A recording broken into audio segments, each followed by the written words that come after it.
E aí pessoal, tudo bem? Sejam bem-vindos aí a mais uma aulinha aí pro nosso curso de gestão empresarial, né? Estamos aí no meio dessa quarentena, mas nunca parando os estudos, né?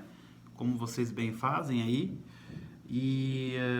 Bom, vamos sempre dar continuidade no curso, seguir com o que deve ser feito, né? Com as atividades. E aí na aula de hoje, do departamento de pessoal, na página 13, e aí na página 13 a gente tem essa questão do as anotações na carteira, na CTPS, que é a carteira de trabalho, tá?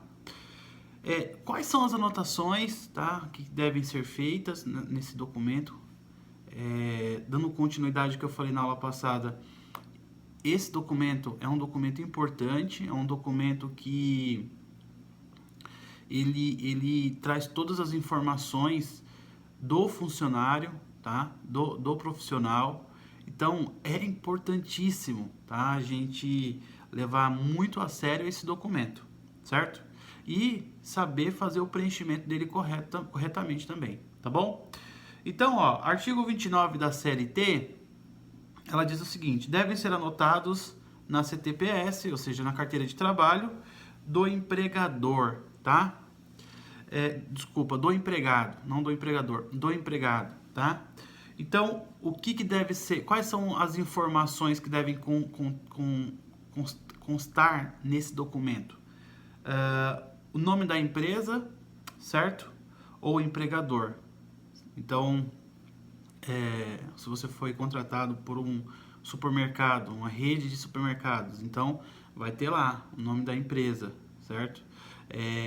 O nome da empresa. Muitas vezes pode aparecer o nome da razão social dele mesmo, tá? Porque existe o nome fantasia e razão social, que são coisas distintas.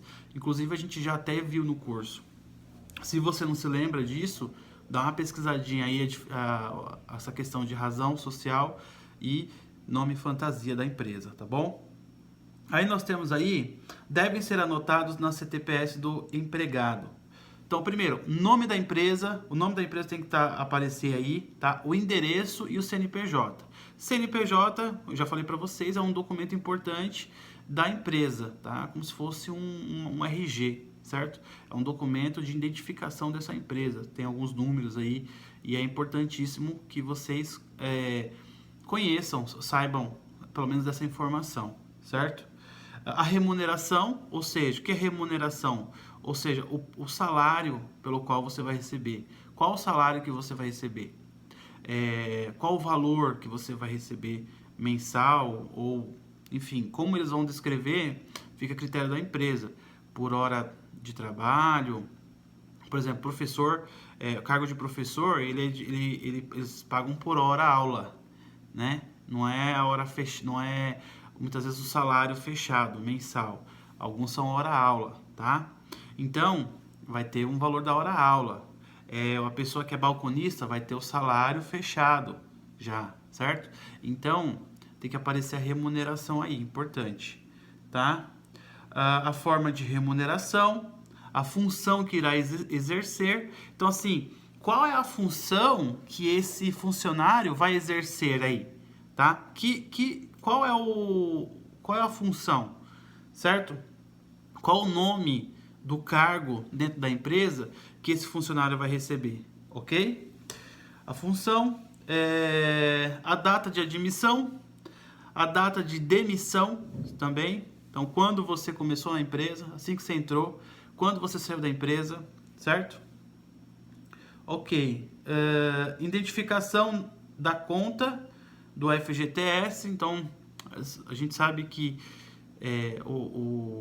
no caso, a gente está falando aqui do emprego reconhecido, né?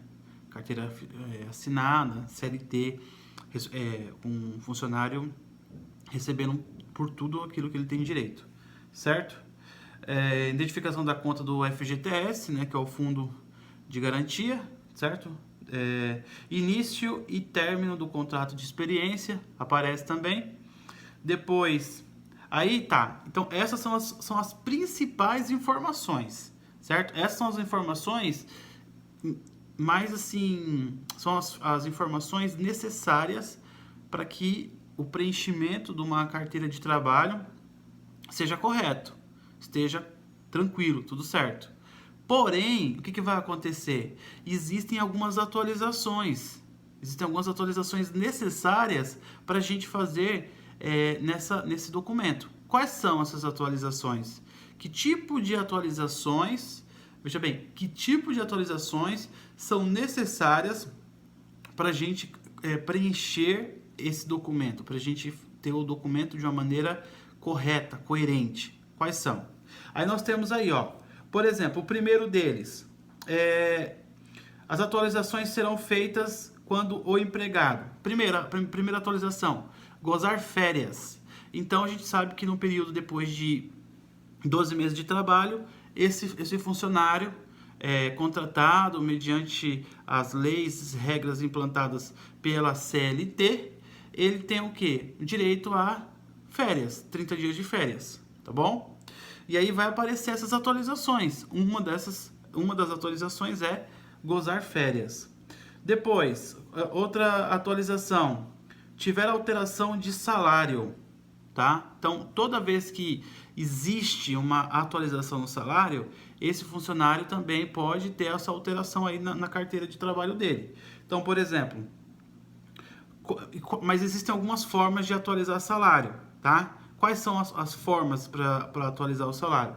Primeiro, por reposição, aquela reposição normal, né, anual, existe, né, um cálculo, um estudo feito em cima disso.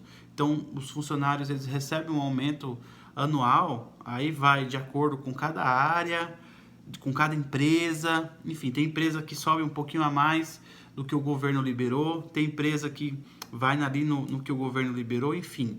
Isso varia de emprego para emprego, acaba variando de emprego para emprego, de acordo também com a economia, certo?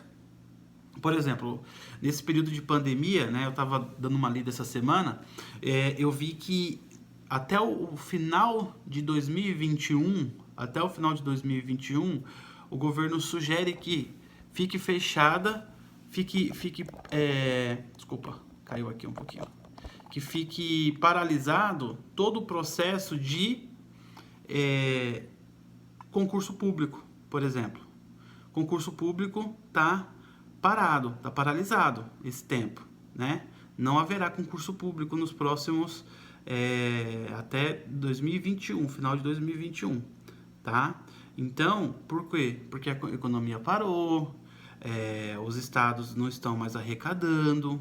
Então, o Brasil, na verdade o mundo, de uma maneira geral, por conta dessa situação que nós estamos vivendo, teve o quê? Teve uma paralisação, parou um pouco, né? A economia estagnou, na verdade a economia ela regrediu, tá? Como a economia regrediu, o que acontece? Acontece que, por exemplo, um órgão público, ele não vai fazer investimentos de por exemplo, contratação de pessoal, tá? Então, tem aí, por reposição, aumento.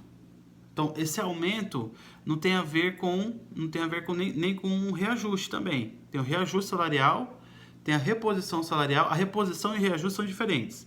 A reposição é quando você ganha menos, do que o salário padrão, o piso. Digamos assim, que você trabalha como frentista. E o piso de um frentista no Brasil é R$900 e o seu patrão está pagando 850. Então, esse patrão vai fazer o quê? Ele vai fazer um reajuste do seu salário. Eu só dei um exemplo, tá? Só dei um exemplo aqui. Tô com